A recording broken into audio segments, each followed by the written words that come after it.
welcome to a new episode of Hold My Packets. Today's subject will be me creating my profile on dating app, and if you want to jump directly into that, you can just follow the chapter. They will be in description or directly on the podcast, the video, wherever you are watching or listening to this episode. First thing first, we're gonna have a chit chat, you and I, like usual, so we can just have a tiny conversation about the news, my last thoughts, and what is happening in my life. Then we're gonna talk a bit about dating apps and algorithm, how everything is working, and then we're gonna create my profile together. In the last episode, I mentioned that I went to see Wicked 2, but without having watched the first one. So right now I'm currently half through the first movie and it's so fun, it's so good. Like once I finish my first watching of the first movie, I will need to go back see the second one. It's so nice and it's making way more sense now. Since I had no clue about the context of the Wizard of Oz and everything, I had this story in my head about everything, about the magic, who was who, the type of magic, and then, when I was watching the movie, I was, oh, it's actually a lie. It's not like that at all. And now that I'm watching the first one and everything is more or less explained, it's making more sense.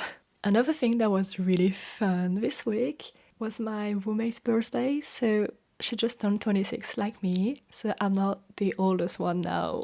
That's fun. So we just went in her room with my other roommates and put like so many balloons and just everything, and it was so messy but it was so cute. And we were waiting for her because she was at the gym and everyone was in the living room just waiting for her being back. And when she arrived, we tried to be so serious and not look suspicious, which was way worse. To be sure, she was arriving on time. One of us was lying and just said, oh yeah, I got this problem with my laptop. At what time are you gonna be back? She's so nice. The first thing she said when she arrived was like, oh, what about your laptop? Where is it? What can I do about that? At that point, I just laughed because I was trying to be normal. And when she asked about the laptop, it wasn't even a problem. I was, oh my, I cannot. But anyway, she went into her bedroom. She saw everything. That was so cute. And I had a few donuts from my work, so we put candles on it and we just spent a bit of the evening together. That was really sweet. I never mentioned this before. I mean, I did, but not in details. But usually what I was talking the most about online was books. And lately, I haven't been reading much, okay? A few days ago, sometimes at work I do have a break. And I'm trying, and also because the Wi-Fi is shit, especially in the break room, I'm trying to bring a book. And the second thing about me is every book I own, usually it's books that I have already read, because I just want to have the physical copy of a book I really liked, okay? So that's why most of my books are my favorite one, and that's it. So I don't have much, actually. So one of them was not too thin, too big that I can just bring in my bag was Greta and Valdin. It's a book I've read a few months ago. I gave it 5 stars because it's just so great. It's not that long and I'm just waiting for this author to write another book because that was her first one. And since then I'm just waiting for another one. That's such a good book. And I just reread maybe the first chapter, I think, and I was underlying everything. It's so good and I want to reread that as soon as possible. I will try to explain the plot quite quickly, but it's about Greta and Valdin, their brother and sister. Both of them are gay and everything in the book is diverse and queer. That's so good. The humor, I love it. And you're just following both of them. I think they're between 25 and a bit older. It's nice for once to follow someone who's not like 18. And it's talking a lot about family and so many things. And I love that. It's the humor, the topic, everything. I love it. So yeah, if you're looking for really nice reads, try this one. Last episode, I was telling you about how I was having, what's the name for that? But before my period, I was just like so sad. I just switched because a few days happened between this episode and this one. And then I switched to being tired all the time because I was just a few days before my period. And it was just like, I feel like a bear during winter. I just wanted to sleep all day long. And the last thing, and I know for you it's a bit weird because you're gonna watch this episode after Christmas, after everything, but since yesterday was the day right before my period, so I was extra sensitive. I almost cried in the streets. Never mind, that's a normal thing for me. But at one point, I was doing my groceries and I was, you know what? It's gonna be December. I'm gonna buy myself a calendar. For the people who are listening and not watching, please watch the podcast. But it's a Kit Kat's advent calendar with chocolates, and you've got little health at the bottom, not the bottom, the top of the calendar, and it's just so cute. I love it. It's so nice. My day was so much better once I got this. I'm like, so easy to please. Just bring me chocolate or a book, and I would be like, okay, that's fine. I'm feeling better now. Thank you.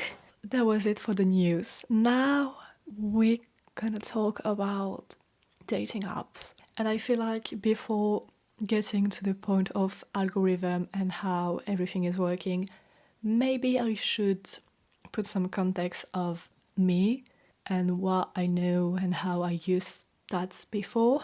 My first time on dating apps was with Inch, and it was when I was living in England. For context, it was in 2021, I think, and I just got COVID.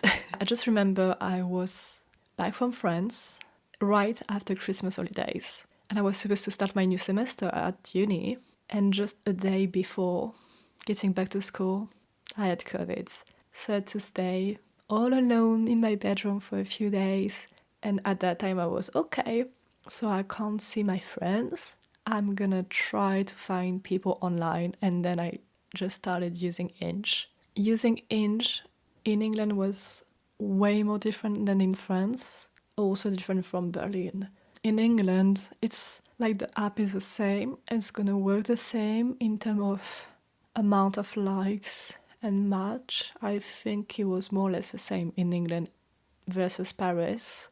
The thing who was changing was mostly the dates. In England, for example, it was different in a way of culture. Usually the guy I went out with were always paying for things. They were sometimes getting to a point to get close to me, and they were coming from really far away.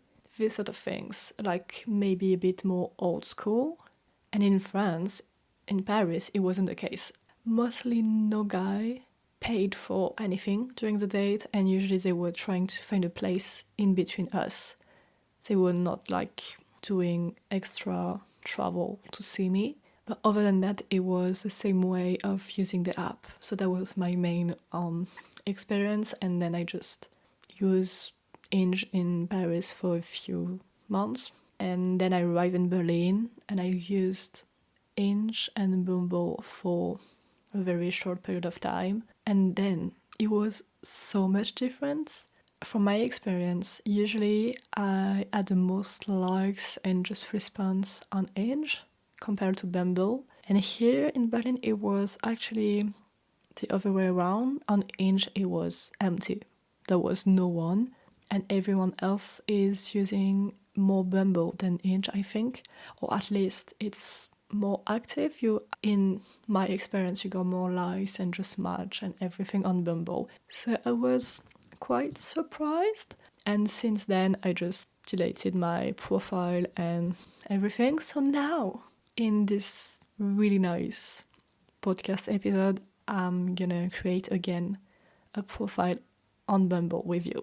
But before sharing my screen and doing that with you, I just wanted to have a little chat about the algorithm and how everything is working, because I just like to understand things usually before. I watch and read so many good statistic quote and information, so now we have to talk about it, okay? Also, the quote I'm about to read is coming from a real survey, but one coming from the US. It's like still a number, but it's less relevant for me.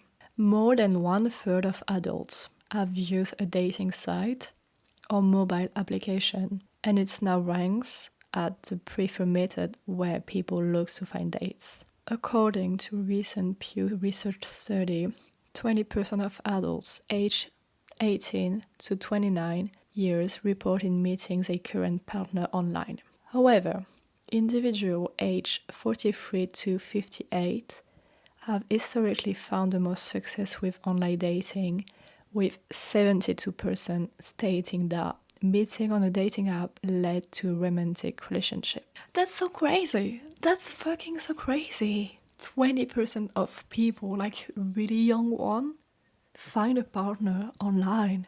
It's one of the first preferred way to look for dates. It's crazy. I don't know. I like numbers. I like it. It's so crazy. In a way, I think it's making sense for two reasons. Maybe in the US because I've never been there, so maybe I'm really wrong. But it's just from what I know, it's huge. And obviously, you need more the car to travel from A to B. And maybe for like anything to meet people, I mean, if you go to a bar or a certain place, you will need to drive. You will need to go far away from your home. And maybe it's harder to meet people that way than just being in a city in Europe and just having to walk to another place and meet people on the way. I don't know if it's a good point or not. But also, I think it's making sense in a way of, for me at least, what I like about dating app is I know why I'm here. And I know that it's the same thing for the person talking to me, in the sense that I know if we are both talking, it's because we want more or less the same thing, at least it's dating. And it's not the same thing because in real life, if you're talking to a crush, a colleague, or someone you like, you won't really know if they want to date you. You won't know if they are interested or even if they just are single or just straight or gay or whatever. And obviously, it's life and you don't have to know. You can just talk to people. You can just talk to your crush. You can just ask your colleagues out. That's fine. But just in my life and for my brain, it's so much easier to know in advance and not having the thinking of, oh, what if? What if they do like me or they don't? Like, I like having some sort of rules for my dating and relationship. Like, it's helping a lot. I know it's not that easy and it's human, so I can't control everything. But if I have the choice and if I can pick something from a source where I'm sure that the other person wants to date as well, I might do that. What I think is really fun also is that we don't have any real sources for the algorithm outside of Tinder, which is using the same algorithm and way of calculating thing that the system you use in chess, which is called Edo. But for the other thing, it's more like speculation. For Inch, the algorithm is based on the Gale Shapley algorithm. That's the only thing I found online. So I'm gonna try to explain to you what it is and then we can jump into Bumble. The algorithm is called Gale Shapley and it's based one to please men. More or less, it's men optimal. It's an algorithm was created to like match people together, not really just match. It could be other things. It could be when you're a student and you want to find a certain type of courses, or if you're a doctor and you want to be matched in the right hospital. But yeah, technically it was made for men. You are a man, you are Roberts, and you having David, and then you have, I don't know, Juliet and Sabrina. What is gonna happen is if Robert want to have Sabrina, and if Sabrina is not taken already, they're gonna be matched together. And then the second guy, if you want Sabrina as well, that's gonna ask Sabrina if she's preferring the first man or the second one. She preferred the first one. Then for the second guy, he's gonna jump to the second choice. If the second choice is single, they're gonna be matched together, and it's just gonna run like this until all the men are matched with the best option. The best option being women would choose them over someone else, or just because they're single, until like everyone is taken. But it's just finished when men are matched. It's not the other way around. I don't really know what I'm thinking about this type of algorithm. It's a bit strange during my research, because usually there's like some sort of system with points based on your like and how much you're active and react to things.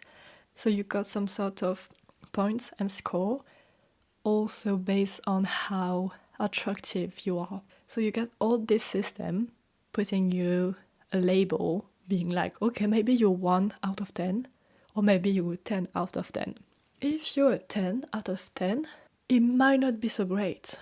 Why, you might ask? Because all these apps, they are created for you to pay money and stay on the app. So obviously, if a random guy was a 4 out of 10, they're not gonna show him woman being a 10 out of 10. It would be too easy. So usually if you're really high on the score, you might need to wait for someone to pay any premium or extra feature to find your profile, because you're really high.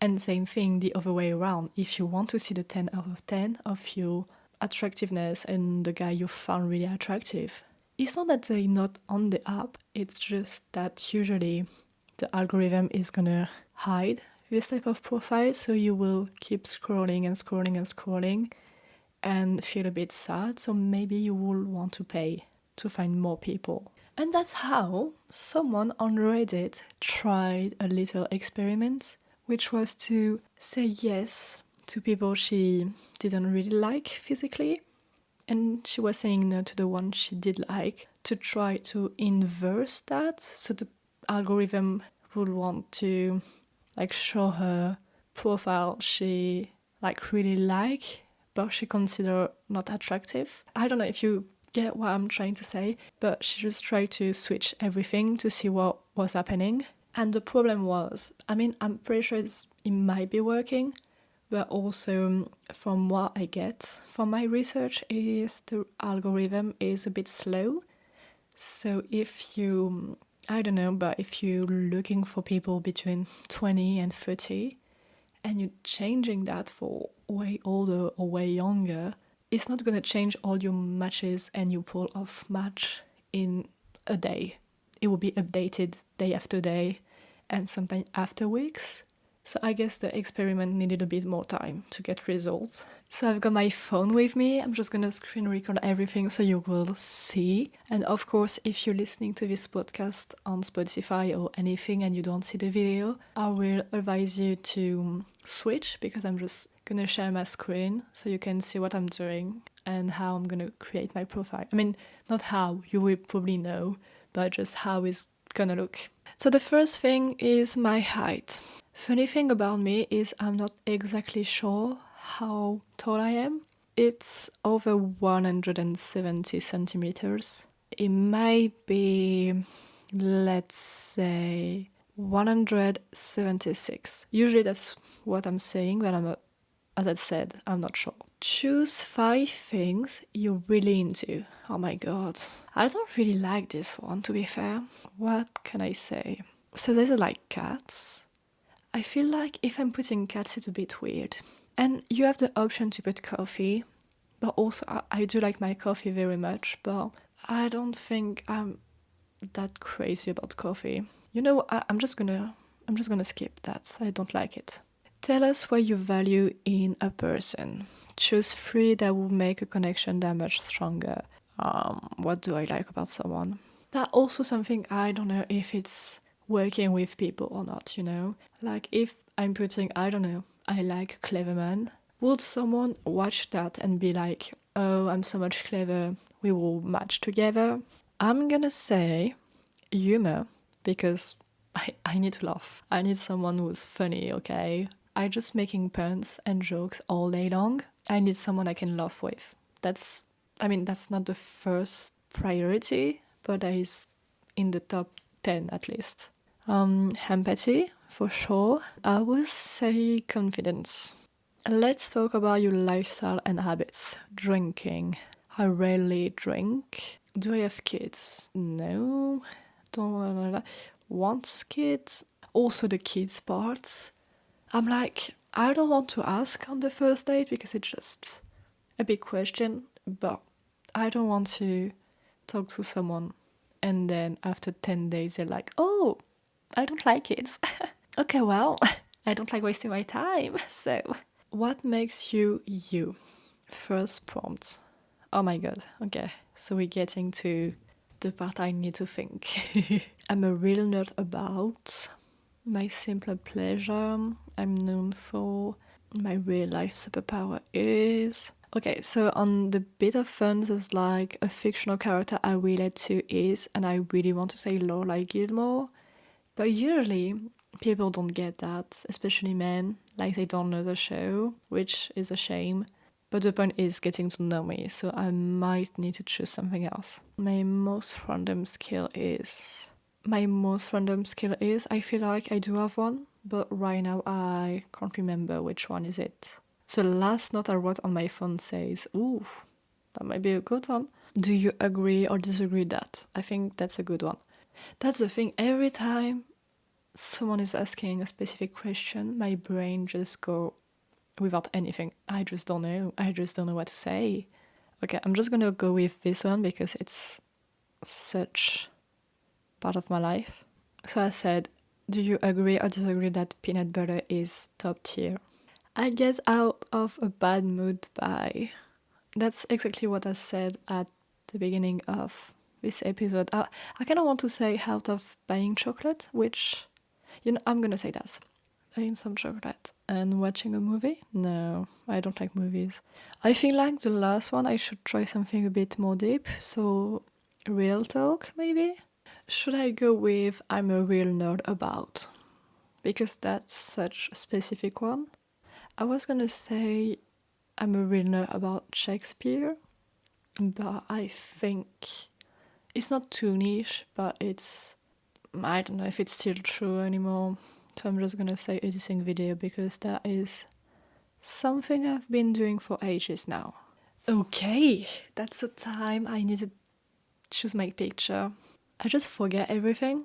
I was recording and then I just remember I wasn't recording my screen. I just made a folder with a few pictures of me so it would be easier to find. I feel like I should have one when I'm running.